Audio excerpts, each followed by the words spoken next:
This podcast is a quest for well-being, a quest for a meaningful life through the exploration of fundamental truth. Enlightening ideas, insights on physical, mental, and spiritual health. The inspiration is love. The aspiration is to awaken new ways of thinking that can lead us to a new way of being well. Welcome to Body, Mind, and Soul Healing Conversations.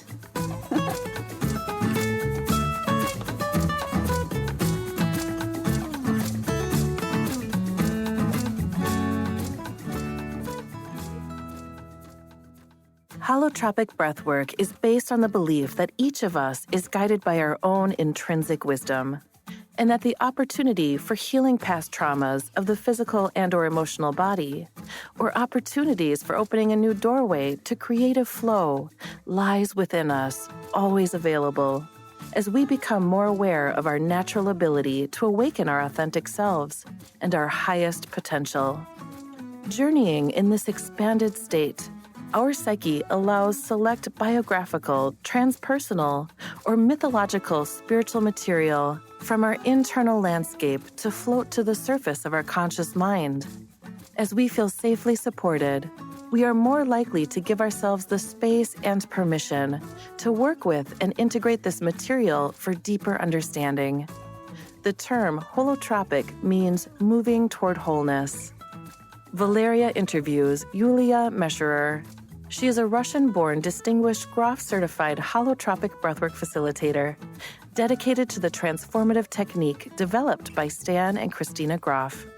Her extensive qualifications include an MA degree in general psychology from Russia and an MA in transpersonal psychology from Sofia University. Yulia is certified in spiritual emergency support and dream studies and is a trained Kundalini yoga teacher and therapist. As the visionary founder of Holotropic Space, Yulia's passion lies in facilitating holotropic states through breathwork and other complementary modalities. Her expertise extends to providing essential psychedelic integration and harm reduction support to those on their healing journey. Furthermore, Yulia proudly serves as a teacher and mentor in Grof Legacy Training US program. Meet Yulia at holotropicspace.com. Here's the interview with Yulia Mesherer.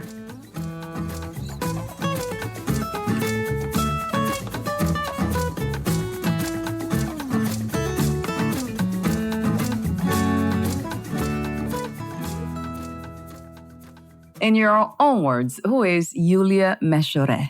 Hopefully I got it right. Hi, I'm Yulia Mesherer, and I can describe myself in 3 terms. So first, I'm a psychonaut, someone who navigates realms of mind and consciousness. This word psychonaut is a combination of psyche, meaning soul, and naut from Greek word, which means sailor.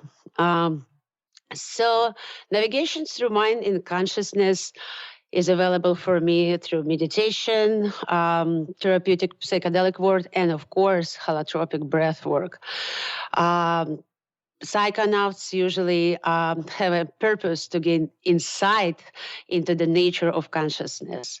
That's how we explore inner workings of the mind in order to achieve personal or spiritual growth. And also, I am a poet who integrates my inner emotional tsunami through rhyme and metaphors since I was 10 years old. So it's interesting that my last name, it's a Jewish name, old Jewish name, means a poet, a person who is singing truth by poems. And I have my book written, released in 2021. First book of poems, but unfortunately it's in Russian. And few words someone asked, how can you write in Russian and never write in English? So I wrote a really short thing about who I am.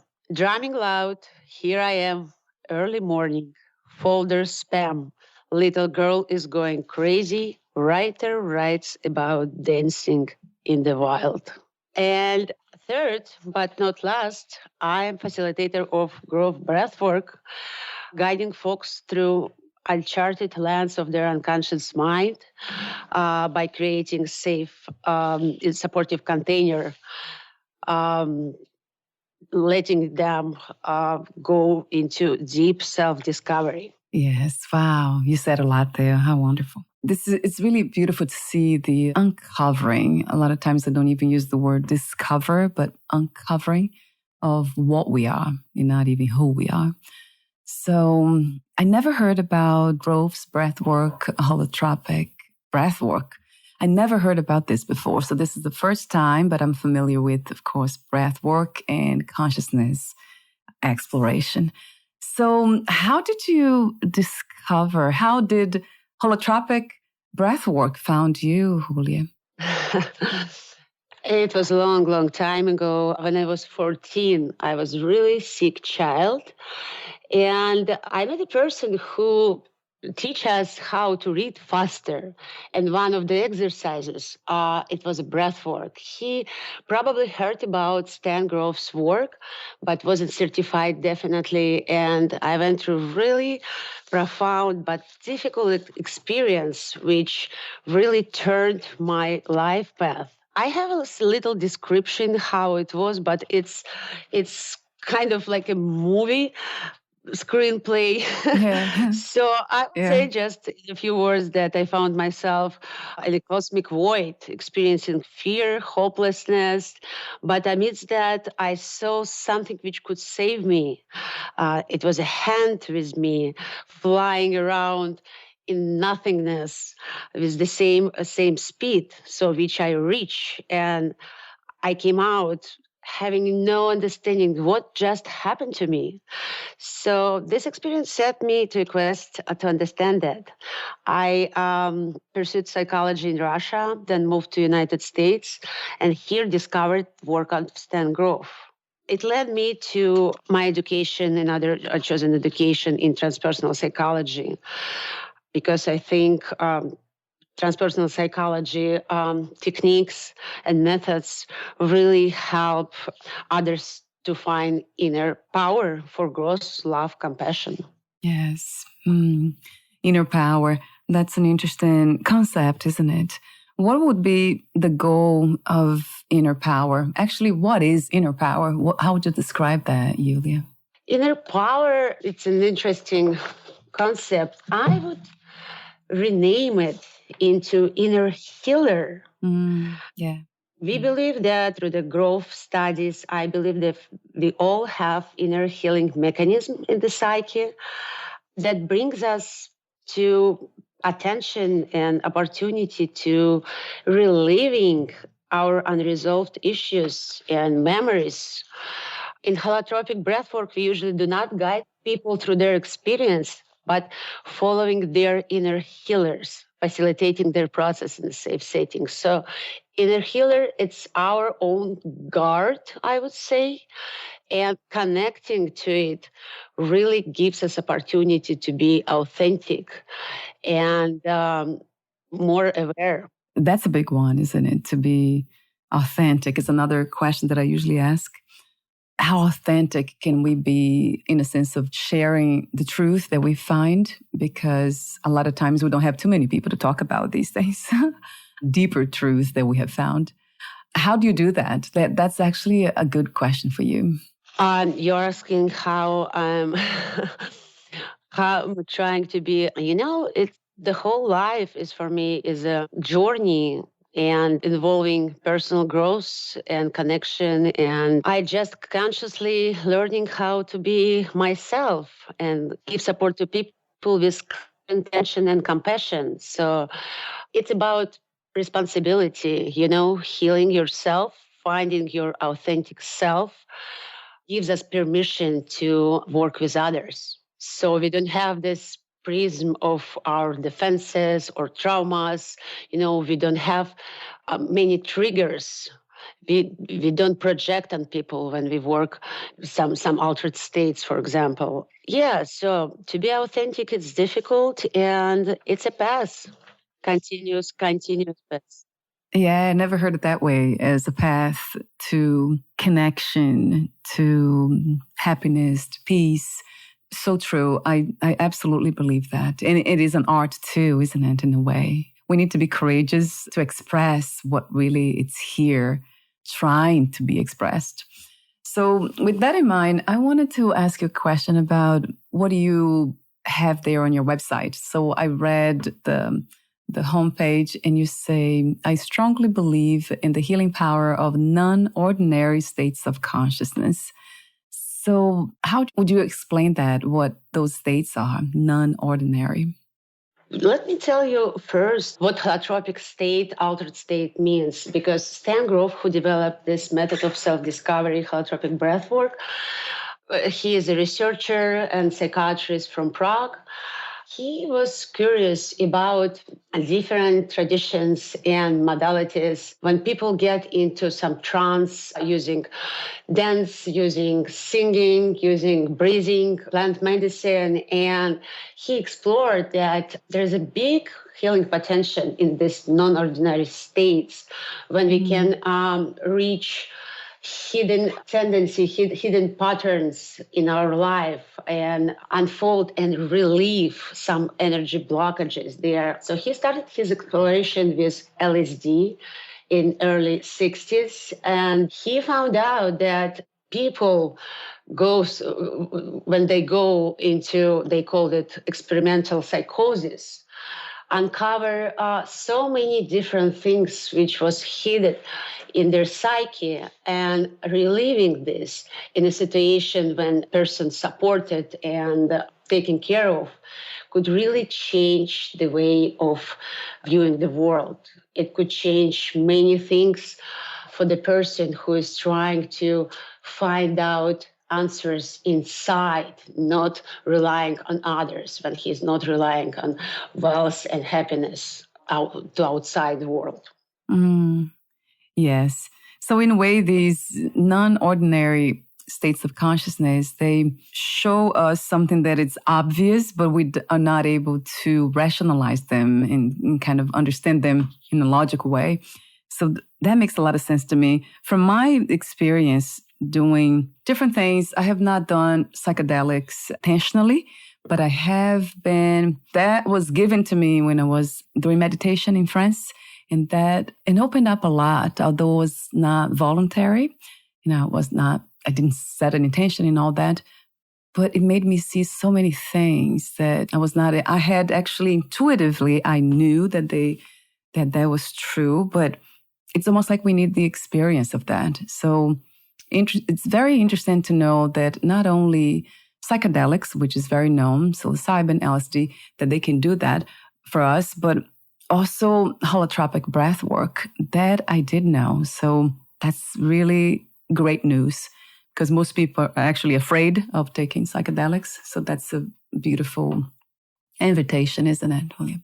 Yeah, and it's absolutely safe method to get into this realm of unconscious material. But through the research with psychedelics, Stan Grove, during like 40 or 50 years of his work, discovered that person in altered state of consciousness start breathing deeper and faster, connecting inhalation and exhalation. When psychedelics were forbidden and nobody would research it anymore, he started using just the breath in a safe setting. And people get into this state easily without any side effects, here is the breathing. It's a vehicle which you are as a driver, drives you into this holotropic state when the healing is available. Yes. I did see you have some on your website, I believe, with the materials that you sent me. I think that mentioned that it's not for everyone. So it's very similar with psychedelics, actually. So talk to me about who should not try, who this holotropic breath work is not good for? Mm-hmm. There's contraindications which we carefully check before every participant enroll into our session. And this technique can evoke intense physical and emotional changes. And there's like specific criteria we advise against participation if people have some cardiovascular diseases, heart attacks, blood pressure, glaucoma, retinal detachment, injury, surgeries, any conditions that requires to take medication, like severe panic attacks or psychosis, seizures, mental illness, and we actually suggest not to do it when person is pregnant or breastfeeding. Yeah, so we need to understand that it's not this method. It's not something you can use instead of therapy, or like you cannot just take away your medicine you were prescribed for years and go breathe and change your life forever. Yes. Yeah, but sometimes, many people who come here, and sometimes we work in person because it's difficult for the person be in a group. We work together with their therapists, and if they do not have acute symptoms in this moment, we can try slowly using their own breath to see how it unfolds for them. But definitely it's not a good thing for acute nervous breaks and spiritual emergencies, when people cannot function because the realm of the psyche is too expanded and they just cannot stay here and there in the physical realm. It could be quite dangerous. That's very clear the way you stated all that. Yeah, that's important to know. I wanted to ask you a question about psychology, healing, the contents of the mind, and then spirituality. On your website, you say, my philosophy is based on the belief that all human beings are spiritual beings in the first place. Our souls are all connected to something bigger than ourselves. And one of the greatest purpose of our life on the earth is to recognize this connection. And your mission also says that is to bring spiritual education to your community and support people on their way to self-discovery. Mm-hmm. So your philosophy and the mission on your website, you mentioned the word spiritual and spirituality, or refers to that. So what is the connection, or do you actually see a separation between psychology and spirituality? Transpersonal psychology, Stan Grof was one of the founders, actually sees the way of development of the psyche, not only on a physical, biological way, right? But it takes spirituality as a main domain for development.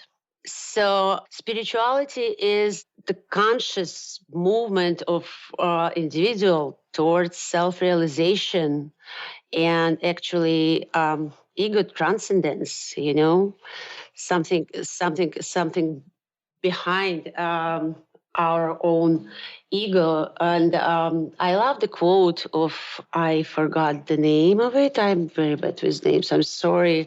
Me but too. we are Don't not we are not human beings having spiritual experience, but we are spiritual beings having human experience, and so for us, it's a travel to deepest points of ourselves, with introspection about what is there, what's the unconscious reactions we have, what's the motive led us to be and behave as particular way. But most important thing for me, that spiritual path is a path of taking responsibility for or your own healing. Because healing ourselves, we are not us, but next generation. We are liberating ourselves from traumatic experience from the past. So we can express love and forgiveness and compassion to each other. Yes, beautifully said. Right. So our healing, it's our responsibility. One, of course, is a choice. And for so long, I was not able to see that, although intellectually I was not able to see that it was a choice. So I was dwelling a lot in the past, in traumas from the past myself. But then I noticed that there's something interesting about the organism, right? The body, it just, when it's not well, when it's not balanced, it keeps looking, searching for ways to be balanced. It's like nature itself. It's always searching for balance and harmony. We can trust that, right, Yulia, in a way, that healing, it's something that it happens naturally because nature is always searching to find harmony again. And we are nature, human beings. We are part of this, the natural world. Exactly, Valeria. Now you're just describing inner healing mechanism, which we are not at the way when we connected to it and let it out, let it bring us whatever we need to express, movement, right. Dancing, sound, just listening to us, to ourselves, and trust this inner power, which brings us towards wholeness. Yes, yeah. I love the meaning of holotropic, moving toward wholeness. You mentioned that before, I believe, off record and on record, and I read it, of course. That is just incredible. So the idea of wholeness, for most people, it's an abstract one. Or it was for me. I guess I'm taking that as a reference, my own experience. So I didn't understand what that meant. In the case to be spiritual, I didn't know what the ego, and when I heard that a lot, we're supposed to, how are we supposed to live here, to express, life itself without the ego? Is that possible? And then also the idea of wholeness. So talk to me about, maybe that question first, since I mentioned it, the ego. What is the ego to you, Yulia? Ego, I guess it's I concept, right? When it describes my needs, it's essence, and we cannot, when people talk about ego death, it's really confusing because without ego, you cannot survive. I mean, the ego, what makes you who you are. And, but just ego have many power from outside, from suppressed emotions, from outer world, and it's changing, and it's influenced by it, and trying to build defenses and trying to close up, to survive, which is, so it's like nature instinct. But we are the humans, right? And ego transforming our whole life. So when we're talking about ego death, we are letting go and trusting our inner healer, and we let go of something which do not serve us anymore. And there is a new ego is born without previous wounds or defenses. And this ego is ready to connect to other people. It doesn't need these defenses. It's ready to move and shy and do their best, I guess. Yes, right. There is something that happens in the realm of fear, right? Of feeling separated from life itself, seeing everything as something else and something to be aware of or to be afraid of. So I really connect the ego to fear. It's always, as you said, defensive. It's always about protection and survival, of course. And when you just mentioned survival, that's an interesting idea too, because we are spiritual beings, right? Having a human experience. So we, by that understanding alone, we shouldn't be afraid of death, of any kind of death, the physical death or the ego death, because we are spiritual beings in the first place. So that sometimes comes as a contradiction, because at the same time you want to protect the body, don't want to be around, in dangerous situations or around dangerous people, in the sense of harmful people. That's an interesting concept, but I see fear is opposite of life, not even death, because death is a journey itself which we can prepare for, because everybody knows that life ends, and the knowledge of it gives us permission to live each day as the last one, right? So, but when we collapsed and tensed by fear, which is really powerful emotion, that emotion limits and hinders the richness of our existence. And the death itself, it's beautiful journey, because if there is no death, there is no life. Wow, beautifully said, Yulia. Yes, a billion times that truth. So yeah, it limits us to experience life fully, right? To be present, especially being present. That's a big one, isn't it?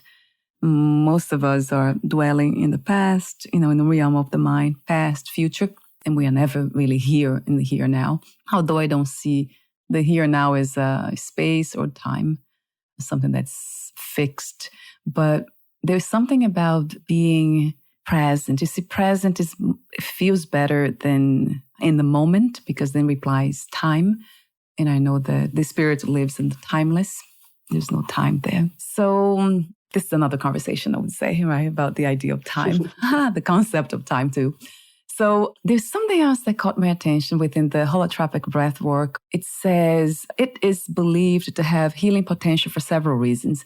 And then you just kind of outlined all of them. So one is to access the subconscious mind, and then to alter perception of time, release of emotional and physical tension, catharsis and emotional release, the integration of fragmented aspects, heightened awareness and insights, spiritual and transcendent experiences, access to inner wisdom, and brain activity change. There's something that caught my attention. Yes. Do you see the subconscious mind being the same as the unconscious mind, Yulia? The conscious mind is the mind where we operate, and unconsciousness holds so much stuff which we cannot hold together in the particular moment. But there is the place when everything writes down, any emotion, anything. And those techniques, meditations and breath work, some dances, yoga, dream work, when it becomes a practice, it helps you to really find out those hidden pieces of your experience and clear them, like acknowledge and let them go. Do not hold on them. That's what we have to do, like, the washing our faces and brushing our teeth. We have to clean our psyche, and we have to do this consciously. And when it's cleared, you can have this awareness. You can have this presence when each moment is meaningful. When each moment, it gives you feeling of that your life. Wow, I love that. Wow, that's beautifully said and very insightful. Right. So we find actually the non-ordinary in the ordinary, in a way. That's when presence arises, right, Yulia? When everything becomes actually non-ordinary, in a way, all experiences.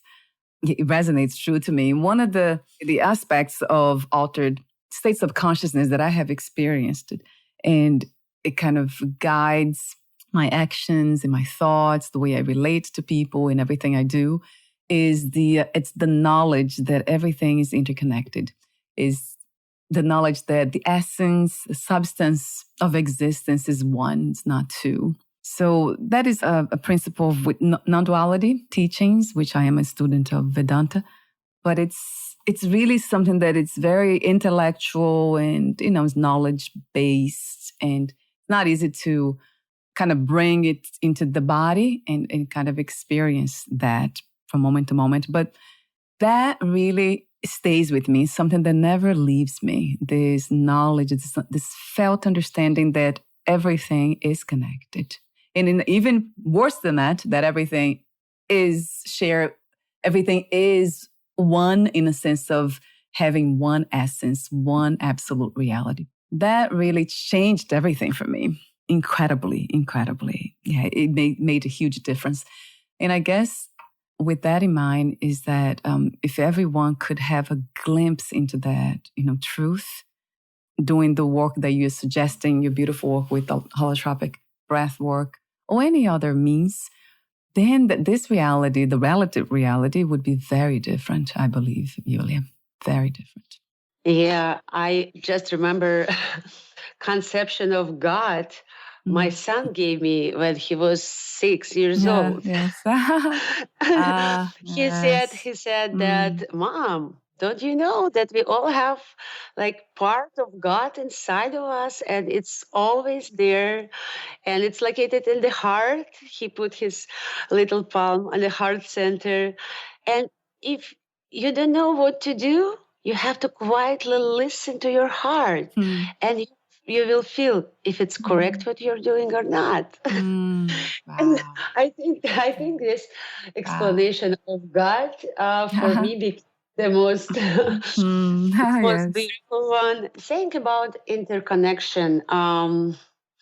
During holotropic states, we can explore not only our own biographical material, the like classical psychology and psychiatry say that everything what happened since we alive, since we got through birth and since we were born.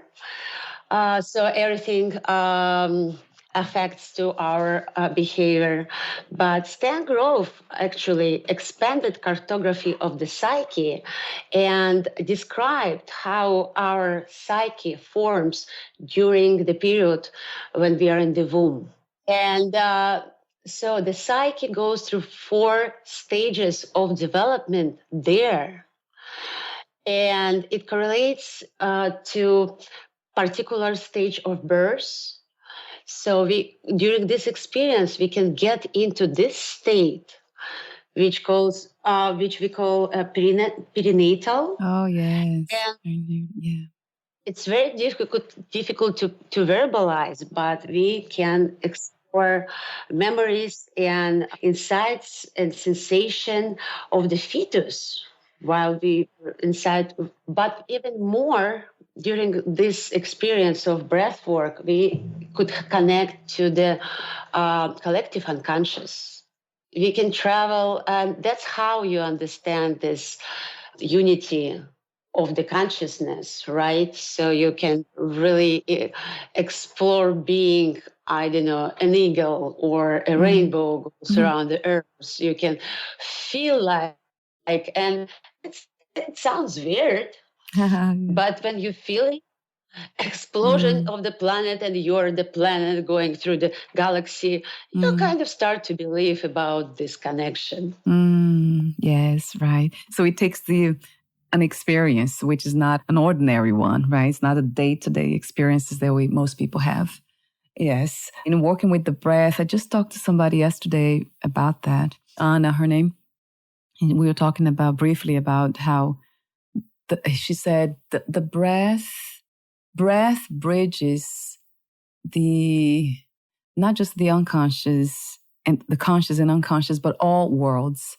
It connects everything. So it dwells in all worlds, not just the physical world. So the breath is the key, is the bridge. She talked that way yesterday.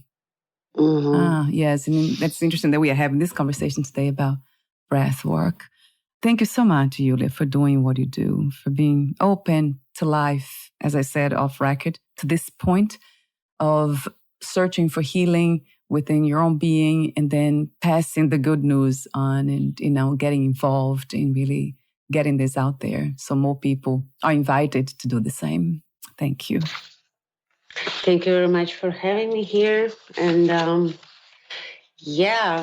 breath is our shortest way to get into this connection with inner healer power.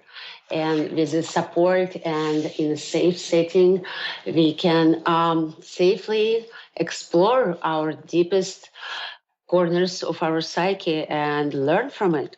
Right. Yes. Yes. And you also train others to become facilitators of this method, holotropic breathwork? No, I don't train them here. I mostly do workshops, but there is a specific training, growth legacy training, and I can share information how it could be learned about. So, and this training is based on STEM growth research and years of experiments of set and setting. But major component is of this training is learning how to support people in non-ordinary states without intervention into their own healing process. Yeah, I have apprentices from the major training. Training goes not less than 2 years usually, because to become facilitator, you need to go through your own practice. Yeah. Yeah, so I have trainees who is helping me, and it's mandatory for them to experience some work with other facilitators. I also have a consultation for integration after breath work, or I can give consultation to the trainees. They have mandatory mentoring hours to go through. But I'm open for all the public who wants to talk about their breath work or other deep work experience. Wonderful. So I'll have your website on the podcast profile. That'll be there. So anyone who is interested in to learn more or to get in touch with you, they will know how to find you. So I want to mention the services too that you offer. I saw that on your website. So training programs, spiritual emergency support, individual sessions, and workshops too throughout the year. So that's wonderful to know. So Yulia, before we say goodbye for today, is there anything that you left unsaid? Anything you'd like to share? Anything else? Yeah, just breathe, guys. Yes, that's a big one. Right? Be conscious. I remember a quote, my favorite quote by Yogi Bhajan. He's saying that every human was born with the right to be happy, healthy, and holy. So we have to explore the right. And another thing I would remind people, it's always easy to find things to be grateful for. Yes, beautiful messages for all of us to be reminded of too. Thank you so much for sharing wisdom, for doing what you do, for being open again to life. And I would love to meet you again, of course, Yulia. Today was a short period of time, right? We're speaking of time, the concept of time. But we'll meet again. Thank you so much again for your presence. I really appreciate it. Thank you, Valerie. Thank you. Bye for now, Yulia.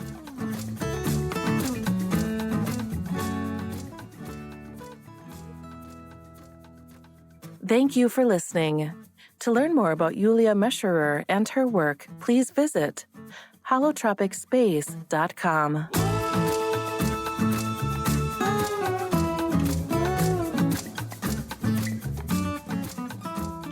To learn more about this podcast, please visit fitforjoy.org/podcast. Thank you again for listening, and bye for now.